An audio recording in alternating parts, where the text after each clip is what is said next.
kolonialisme dan imperialisme. Sekarang, silakan kalian amati gambar dari peta dunia tersebut. Kira-kira berapa kali lipat luas Indonesia dibandingkan Belanda?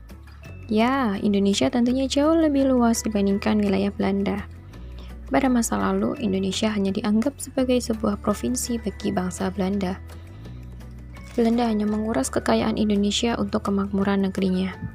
Lantas, bagaimanakah reaksi masyarakat Indonesia? Tentu saja mereka melawan. Kali ini kita akan mempelajari perlawanan apa saja yang dilakukan oleh masyarakat Indonesia. Perlawanan yang pertama adalah perlawanan terhadap persekutuan dagang, di mana dilakukan oleh Sultan Baabullah yang mengusir Portugis.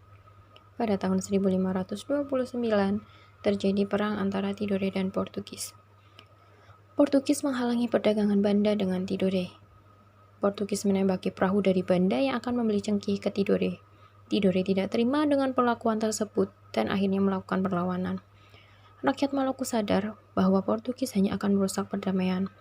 Dan di sini Sultan Hairun berhasil menyatukan rakyat.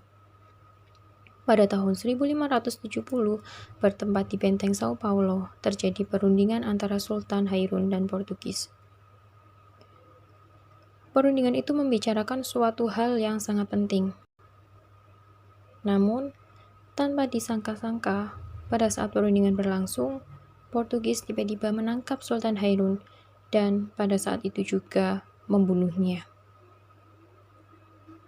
Kelicikan dan kejahatan Portugis menimbulkan kemarahan rakyat dari Maluku. Di sini, Sultan Baabullah adalah seorang putra dari Sultan Hairun. Dengan gagahnya melanjutkan perjuangan ayah untuk memimpin perlawanan. Akhirnya Portugis berhasil diusir dari Ternate pada tahun 1575. Selanjutnya, Portugis melarikan dan menetap di Ambon. Pada saat di Ambon, Portugis juga berhasil diusir oleh VOC, kemudian menyingkir ke timur-timur dan melakukan kolonialisasi di tempat tersebut. Perlawanan yang kedua adalah perlawanan Aceh. Pada masa pemerintahan Sultan Iskandar Muda, Aceh telah memiliki armada laut yang mampu mengangkut 800 prajurit. Wilayah Aceh telah sampai di Sumatera Timur dan Sumatera Barat. Saat itu, Aceh telah mencoba menaklukkan Portugis, tetapi penyerangan yang dilakukan Aceh belum berhasil mendapatkan kemenangan. Namun demikian, Aceh masih tetap berdiri sebagai kerajaan yang merdeka. Perlawanan yang ketiga adalah ketangguhan ayam jantan dari timur. Kalian tentu tidak asing dengan nama Sultan Hasanuddin, bukan? Ya, tokoh ini sangat ditakuti oleh Belanda karena ketangguhannya melawan Belanda, sehingga beliau disebut sebagai ayam jantan dari timur. Sultan Hasanuddin adalah Raja Goa di Sulawesi Selatan. Suatu ketika, kerajaan Goa dan Bone berselisih paham.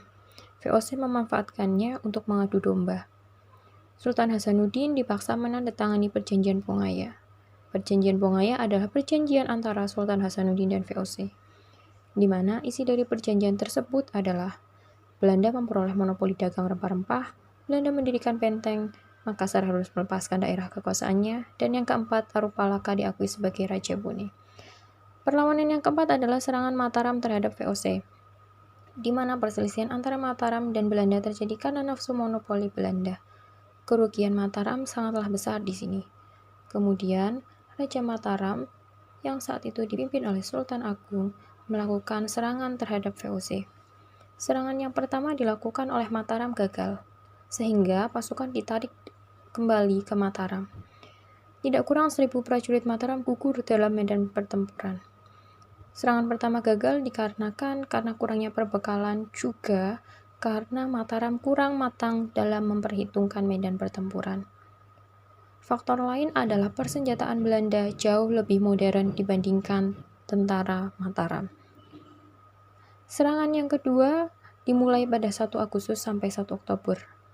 Serangan kedua ini pun gagal karena faktor yang sama seperti serangan pertama, serta lumbung padi persediaan makanan banyak dihancurkan oleh Belanda, sehingga semakin memperlemah kekuatan Mataram.